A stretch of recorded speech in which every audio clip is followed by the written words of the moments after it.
For Creamer Media's Polity, I'm Mutsabi Hwayani. Political analyst Aubrey Machikli joins me to discuss South Africa's economy and President Jacob Zuma's efforts to restore confidence in South Africa's embattled mining sector.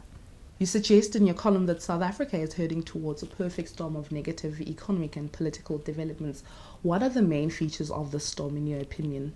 Actually, I do not suggest that South Africa is heading towards a perfect storm of negative political and economic developments. I am asking the question whether South Africa is headed that way. And the reason I'm asking this question is because when I look at what is happening politically and what is happening economically, it seems to me we should be talking about the impact or political impact of what is going on the economy, and the economic impact of what is going on politics. What I call the politics of economic uncertainty and the economics of political uncertainty. And what I mean by that is that when you look at the rand and how it has weakened, and you look at other economic indicators such as our current account deficit, you look at what rating agencies have been saying and how it is possible there'll be further downgrades by the bigger and more influential rating agencies. You look at unemployment figures and the fact that South Africa is going through sluggish growth, coupled with the fact that neither the government nor business, that is the private sector, nor labor seem to be sensitive enough to the fact that their conduct and the choices they make have a political and economic impact on the country, and that impact is likely going to be negative. And if we as a country do not change our national behavior, particularly at the level of labor and the private sector, particularly big business, then we may be heading towards a perfect storm of negative political and economic developments. Critics have argued that Zuma's speech following the recent depreciation of the rand was a vague and frail attempt at assuring investors. Do you agree with this comment, and what do you think the president needs to do to restore investor confidence in our economy? Well, usually when all of us are losing our heads, panicking about this or that national issue we believe the president should be speaking out about, the president tends to sit back. And if he is going to make a pronouncement, it's going to be quite late in the process that he is going to do so. When the president calls for a media conference in response to the fact that the rand is coming under pressure, in response to the negative perceptions of investors and fund managers and ratings agencies, and in response to other negative economic data about our economy and the possibility that more instability is waiting for us in the mining sector, what he did communicate was not reassurance. His intervention was therefore not a confidence-boosting intervention. When someone who is usually laid back seems to be so decisive in the midst of what some see as a crisis, what he may communicate actually is a sense of panic. That is, he as head of state and as a member of a government is panicking, and that his government is panicking too. Now, if during that media conference he does not communicate anything specific enough to allay the fears of investors, he communicates something even worse, that he as head of state is not in control over the situation, and that his government too may not be in control over the situation. And what that does instead of boosting confidence and reassuring domestic and international investors, the opposite is achieved. Confidence is undermined. Do you think President Jacob Zuma is capable of leading South Africa through its troubles, and what should his key priorities be? Well, I suppose if you asked the ANC, the answer would be an emphatic yes.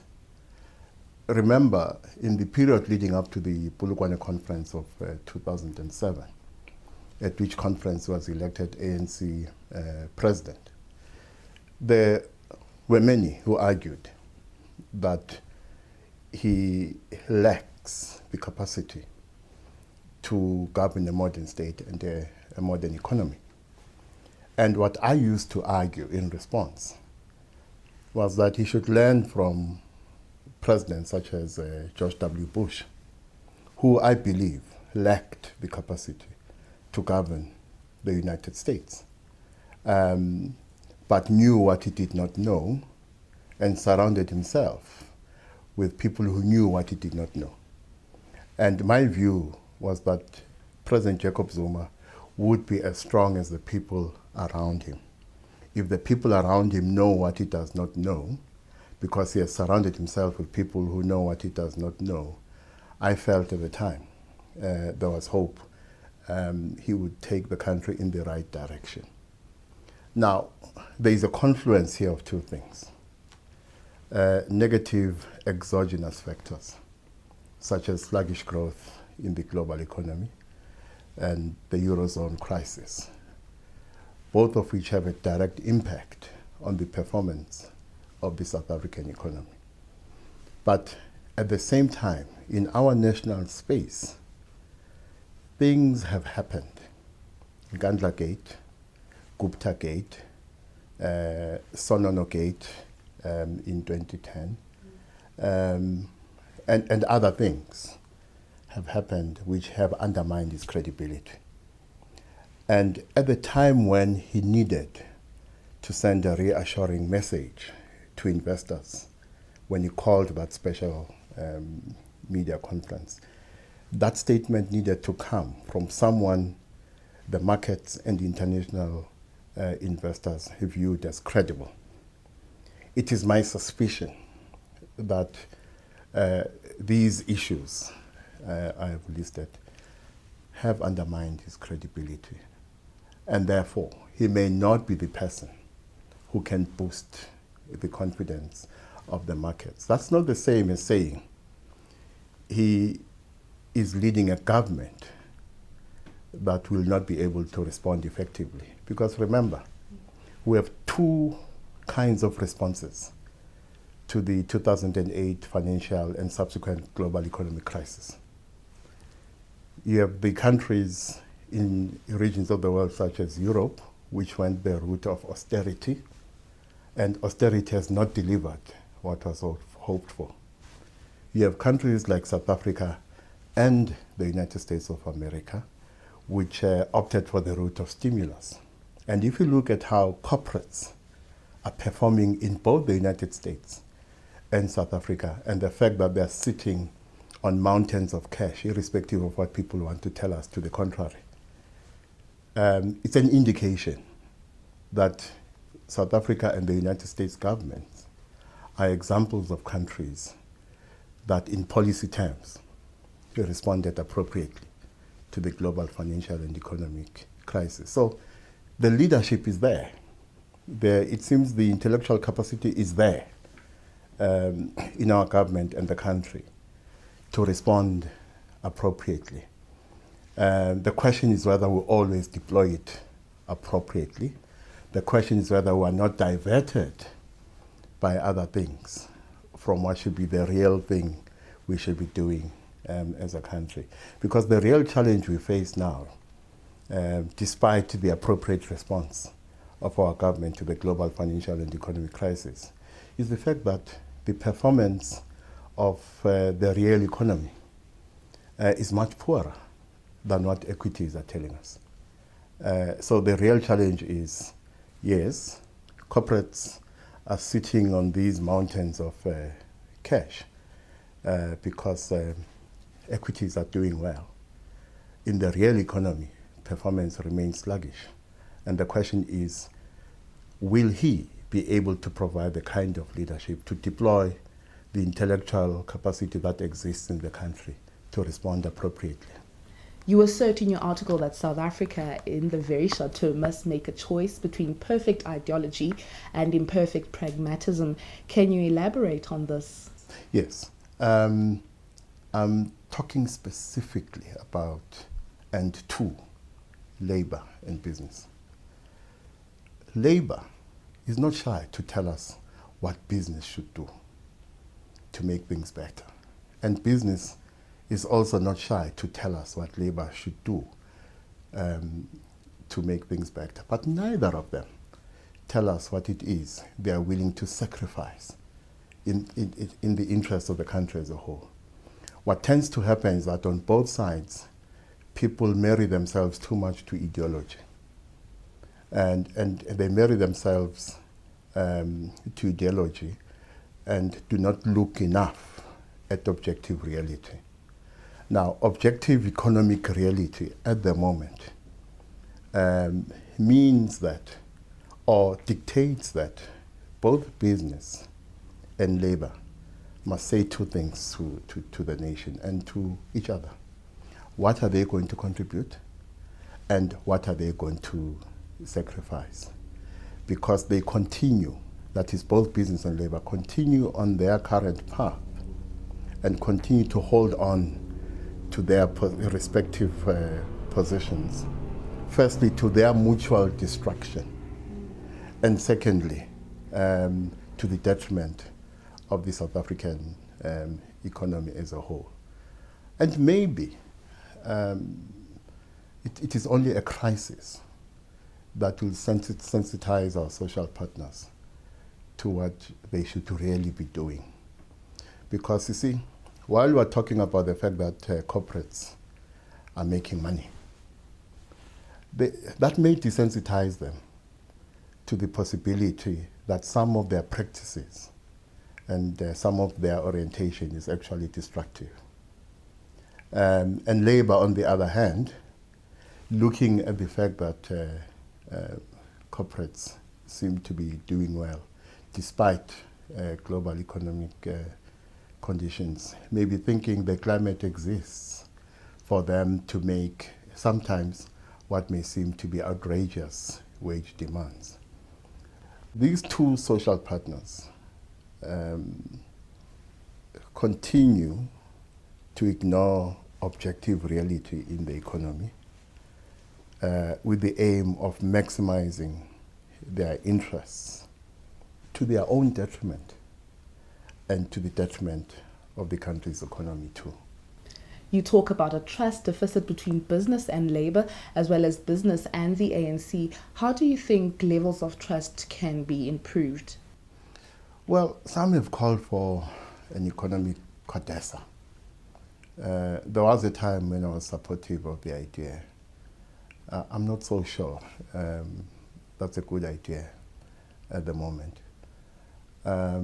It's time for action, not for talking.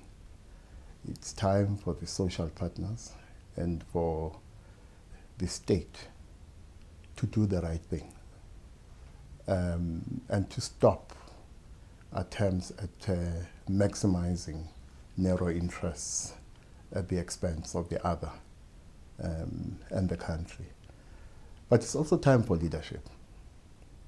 And leadership for me is no longer about the president calling a summit to discuss the state of the economy and what should be done about it. I think we need simpler things. And the simpler things must be about leaders who are part of these social partners beginning to know one another. Opportunities must be created for those who lead within and between these social partners to know one another. And it means simple things like the president must be able to invite captains of business to his home in Nkandla for a weekend to take walks and talk about the state of the country and the state of the economy. So it seems to me, while we should not be dismissive of formal interventions, it seems to me the informal or non-formal might work much better.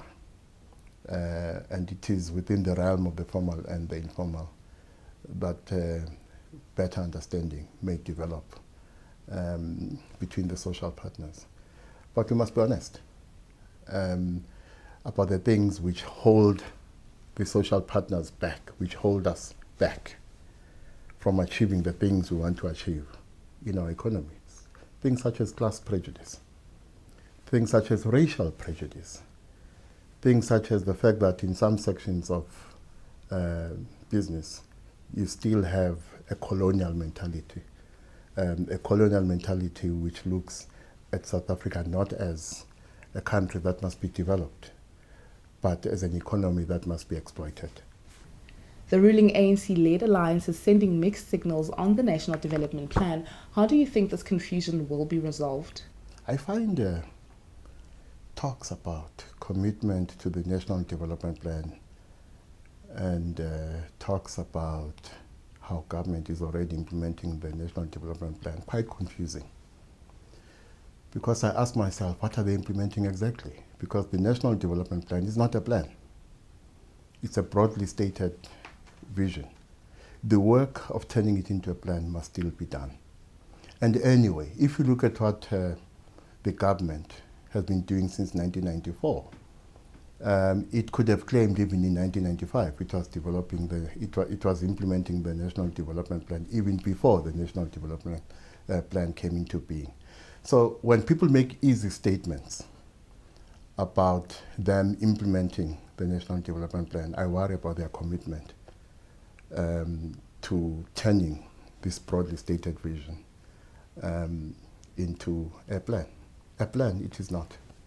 That was political analyst Aubrey Machikli discussing President Jacob Zuma's leadership, South Africa's economy and its domestic challenges.